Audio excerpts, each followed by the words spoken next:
Hospitality is something we can always do better at. We're comfortable with our own space, our own routines, and entropy somehow guarantees that our homes tend toward at least a slight degree of messiness without constant attention. So when an opportunity comes up to invite other people over, we often think twice, hesitant to welcome them because we feel we'll need to scurry around to make the place look presentable. Yeah. Welcoming others into our homes can be a key way of expressing God's love and concern. You may be aware that I try to jealously guard Thursdays so I can focus on sermon preparation. It helps to have a certain degree of uninterruptedness, be able to study, think, and create. This past Thursday, it was just around noon, and I was happily working away when the phone rang. It was a familiar acquaintance who just happened to be in town and have half an hour to kill. Now, normally with it being Thursday, I might have declined further action. Realizing the sermon topic involved hospitality, I sensed the Lord was nudging me to practice what I preach. So I invited the acquaintance in for some peanut butter sandwich and some leftover homemade rhubarb crumble. I quickly closed the door to the bedroom and shifted the laundry basket off the couch. Cleared a corner of the kitchen table, shuffling aside a newspaper and some mail, and we had a good visit. After all, I got the impression he wasn't there to see the house, he was there to see me, which is what I always tell people anyway.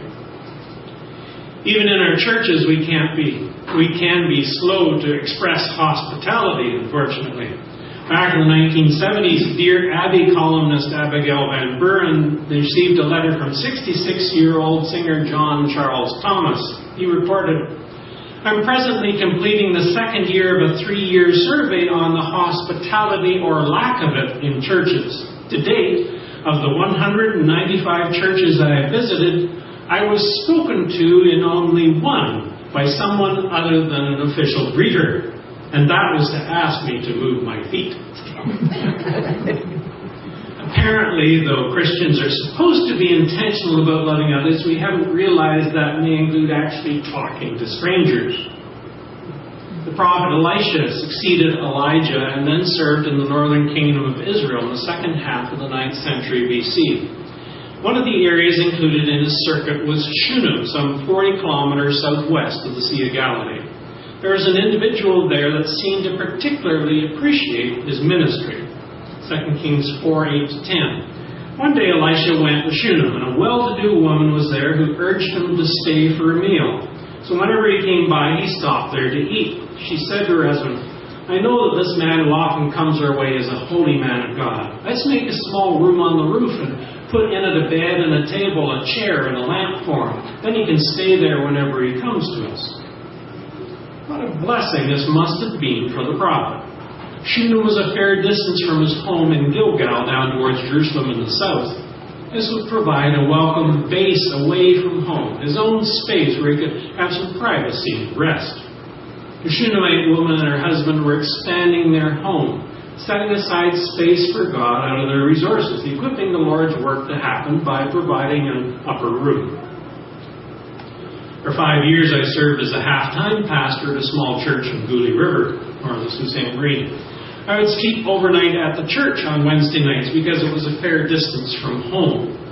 A retired widow named Edith graciously made it a habit to invite me for a meal at the local restaurant on Wednesday nights. I appreciated that. God commands us to practice hospitality in various scripture passages. Isaiah 58:6 and 7. Is not this the kind of fasting I have chosen, to loose the chains of injustice and untie the cords of the yoke, to set the oppressed free and break every yoke? Well, it's good in general. How do you break that down more specifically? Is it not to share your food with the hungry and provide the poor wanderer with shelter? When you see the naked, to clothe them, and not to turn away from your own flesh and blood. Jesus teaches in the passage about the sheep and the goats, Matthew 25:35. For I was hungry, and you gave me something to eat. I was thirsty, and you gave me something to drink. I was a stranger. You invited me in. Paul reminds the church at Rome, Romans 12:13. Share with God's people who are in need. Practice hospitality. You probably won't get it exactly right the first time. Practice. He insists church leaders or overseers in Titus 1:7 must be blameless. He must be hospitable, one who loves what is good, who's self-controlled, upright, holy, and disciplined. And the Apostle Peter teaches, 1 Peter 4:9, offer hospitality to one another without grumbling. Right? Without grumbling, without worrying about how your house looks. Use your mess to bless. Elisha definitely experiences the hospitality of the woman of Shunem and her husband as a blessing. He is motivated by her kindness to repay her somehow. Verse 13, Elisha said to him, tell her you have gone to all this trouble for us. Now, what can be done for you? Can we speak on your behalf to the king or the commander of the army? She replied, I have a home among my own people. Elisha was a powerful prophet through whom the Lord worked notable miracles, up to 14 or so in number. When he inquires, what can be done for you? It's sort of like offering her a blank check. But she can't think of anything she really needs. She is content. The consumer society, through its ceaseless advertising, breeds discontentment within us. But the Lord wants us to be content in Him. He is our highest treasure, the appropriate and greatest God, worthy of our highest affection and worship, not to be in competition with lesser idols. Proverbs 15:16, better a little with the fear of the Lord than great wealth with turmoil. Or writes in Philippians 4:11, I have learned to be content whatever the circumstances. Wow. Content whatever the circumstances. 1 Timothy 6, we read this unusual definition of great gain in kingdom terms. But godliness with contentment is great gain.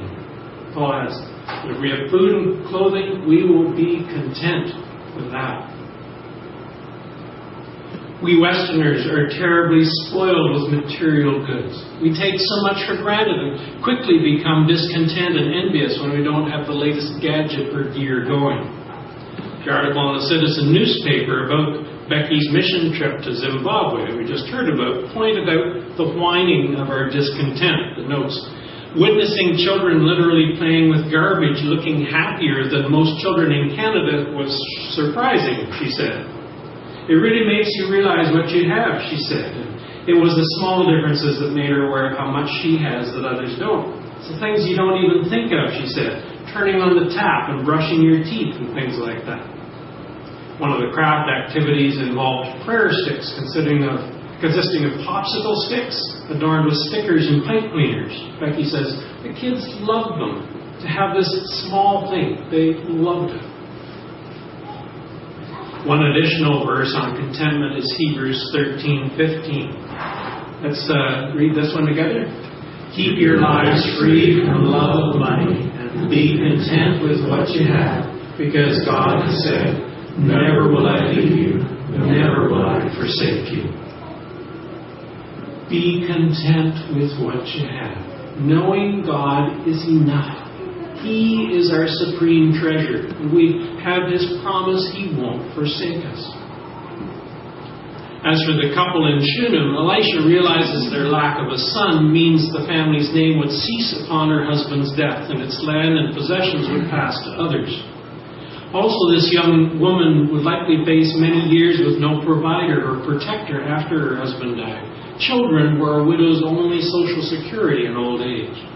So Elisha makes a bold prophecy. Verse 16 says, about this time next year you will hold a son in your arms. Wow. By God's grace, their kindness and generosity in providing a space for the prophet has rebounded in male offspring for their own lasting security. A Chicago businessman called his wife to get her okay for him to bring home a visiting foreigner as a guest for dinner that night. At the time, the wife had 3 children in school and 1 preschooler, so there were plenty of important things to do besides entertaining strangers. But she consented, and the meal came off without a hitch. The foreigner, an important Spanish official, never forgot that meal. Years later, some friends of that family went to Spain as missionaries. However, their work was brought to a standstill by government regulations. And the Spanish official got word that the missionaries were friends of that hospitable Chicago couple. He used his influence to clear away the restrictions. There is a church today in that province of Spain due in part to that one meal. Ultimately, though, hospitality is not about giving in order to get back. It's not an exchange of tit for tat. We share what we have without expectation of receiving anything in return, simply because all we have and are is a gift of God's infinite grace. We owe Him everything. It's all a trust from Him to be deployed for His purposes. It's in God's nature to be giving, even when that's not reciprocated. He makes His rain fall mercifully on both the just and the unjust. Genuine faith trusts in God's sovereignty and steadfast loving kindness, even when His good gifts are taken away. If you continue on in 2 Kings 4, that same chapter, you'll find out the rest of the story about what happened to the son of the couple from Shunem. Verses 18 to 20. The child grew, and one day he went out to his father, who was with the reapers. My head, he said to his father. His father told the servant, carry him to his mother. After the servant had lifted him up and carried him to his mother, the boy sat on her lap until noon, and then he died. Well, some gift to be taken away again so quickly. This is a real test for the woman and her husband. Their hopes of posterity are suddenly dashed. Will they respond by rejecting God, turning on Him and blaming Him? Or will they trust Him even with this momentous downturn? Will they become better or bitter? We don't know the exact cause of the boy's sudden illness. It could have been sunstroke, given the time of year. In fact, sunstroke can be fatal. Or it could have been a brain tumor or some kind of stroke or injury. Whatever the cause, it is fatal. We do know this is a woman of faith. We see evidence of this later in 2 Kings 8, 1-2. Now Elisha had said to the woman whose son he had restored to life, spoiler alert, go away with your family and stay for a while wherever you can, because the Lord has decreed a famine in the land that will last 7 years. The woman proceeded to do as the man of God said. She and her family went away and stayed in the land of the Philistines 7 years. She proceeded to do as he said. That's faith, trusting God's word, even when it hasn't yet come to pass.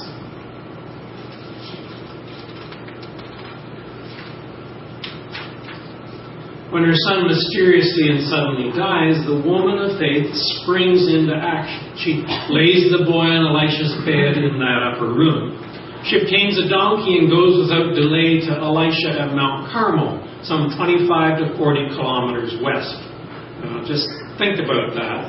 It's about the distance to Hensel or Exeter, riding on donkey. It's going to take some time, and they didn't have paved roads back then. She doesn't let on about what's the matter to either her husband or Elisha's servant, but when she comes to Elisha, he can see she is in bitter distress. Verse 28, did I ask you for a son, my Lord? She said. Didn't I tell you, don't raise my hopes? In our essay, did I not say, do not mislead me? We can sense her disappointment with God, her great grief at losing this miracle boy upon whom their hopes had become pinned. Are you relating at all? Are there huge disappointments you've experienced in life? And it seems God has jilted you, taken away something exceedingly precious. Can you trust Him even then, even despite the grief? The woman is persistent in her faith, refusing to give up, calling out for help to Elisha. At first, he sends his younger servant Gehazi on ahead with Elisha's staff, which ends up not having any effect. But the woman continues casting herself upon Elisha. Verse 30. The child's mother said, as surely as the Lord lives and as you live, I will not leave you. So he got up and followed her. Remember Jesus' parable of the persistent widow in Luke 18, pestering the corrupt judge until he finally agreed to deal with her case just to get her off his back? faith persists. It doesn't give up even when God's hand in an affair is not very apparent. When it's hard to tell what good He can possibly be bringing out of a messed up situation. Nevertheless, be persistent. Don't give up. Galatians 6:9. Let us not become weary in doing good, for at the proper time we will reap a harvest if we do not give up. And persevere like the heroes of faith in Hebrews 11 did. Hebrews 12:1, the very next verse. Therefore, since we are surrounded by such a great cloud of witnesses, let us throw off everything that hinders and the sin that so easily entangles, and let us run with perseverance the race marked out for us. Finally, Elisha and the woman reach the house, and by God's mercy, a great miracle happens. The Bible records 3 instances of dead people being raised in the Old Testament, and 4 in the New. 3 by Jesus, Jairus' daughter, son of the widow at Nain, which actually was just the other side of the hill from where Shunem is, and Lazarus, and 1 by Peter, Dorcas. Of the 3 instances in the Old Testament, 2 involve Elisha, but a resurrection is not a common event. The way it happens also reveals persistence on the part of Elisha. Verses 32 to 35. When Elisha reached the house, there was the boy lying dead on his couch. Remember, it's probably been a couple of days if you allow for donkey time back and forth. He went in, shut the door on the 2 of them, and prayed to the Lord. Then he got on the bed and lay upon the boy, mouth to mouth, eyes to eyes, hands to hands. As he stretched himself out upon him, the boy's body grew warm. Elisha turned away and walked back and forth in the room, and then got on the bed and stretched out upon him once more. The boy sneezed 7 times and opened his eyes. God mercifully granted the request of the Shunammite, giving her a son a second time. He rewarded her faith, her persistence, her hospitality, and her contentment, trusting God to supply all her needs. A seminary student drove about 30 miles to church on Sunday mornings, and he would frequently pick up hitchhikers. One day he picked up a young man who noticed that he was wearing a suit and asked if he could go to church with him. The student said, "Of course you can." The stranger came to the church and afterward was invited over to one of the members' homes for lunch and fellowship. While there, he received a hot bath, some clean clothes, and a hot meal. In conversation with the youth, his host found out that he was a Christian, but he had been out of fellowship with the Lord. His home was in another state, and he was just passing through on his way back. Later in the evening, they bought him a bus ticket and sent him on his way. A week later, the seminary student received a letter from the hitchhiker. Enclosed with the letter is a newspaper clipping with headlines reading, "Man turns himself in for murder." This young man had killed a teenage boy in an attempted robbery and had been running away from the law for some time. But the kindness and hospitality of Christians had convicted him. He wanted to be in fellowship with God, and he knew he needed to do the right thing about his crime. Little did those Christians know that by their faithfulness to show hospitality, they had influenced a man to do what was right in God's eyes, and thereby help restore him to fellowship with his Lord. Let's pray.